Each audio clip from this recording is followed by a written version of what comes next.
The Isa in the Quran is not the Christ of the Holy Bible, totally separate people. But let me tell you one thing, your book says that Isa, son of Mary, went up to heaven alive and he will come back to judge the dead and the living. If I ask a Muslim who judges, they will say God. Well, you're telling me this prophet will judge. So which is which? Has the prophet taken the role of God? Has God gone on vacation and he's come and take his position? No, but Isa is the living Messiah. Even their book says, I know truth hurts. I'm not offending people, I'm speaking the truth. And if it offends you, I'm really sorry not.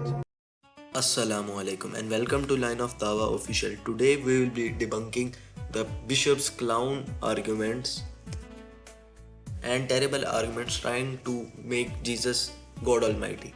Trying to prove it from the Quran. Trying to prove Jesus is God Almighty from Quran. I will show people they have no knowledge about Islam, but when they speak they are like experts in Islamic sources and Quran and Hadith, etc.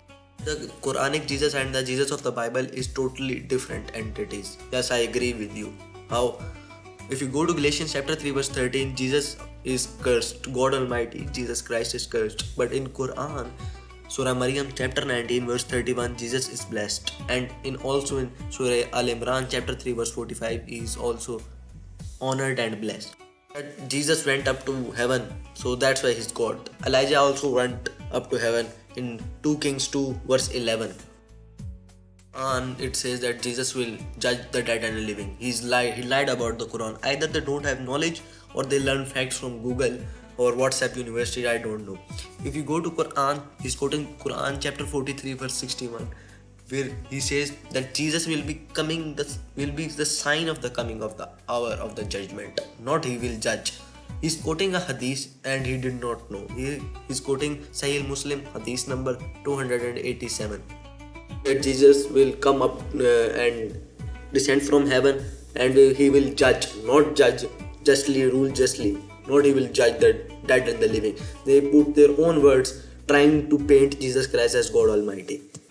Bishop's logic, only God judges, so Jesus judges, that's why he's God Almighty. Drive the car. It does not mean you are the owner of the car. You just have the permission. If you go to John chapter 17 verse 2, Jesus says the same thing. Please like, share and subscribe so we can debunk the false claim of Christian missionaries, apologists, evangelists and bishops trying to make Jesus Christ as God Almighty. Thanks for watching. Allah Hafiz. We will meet in the next video.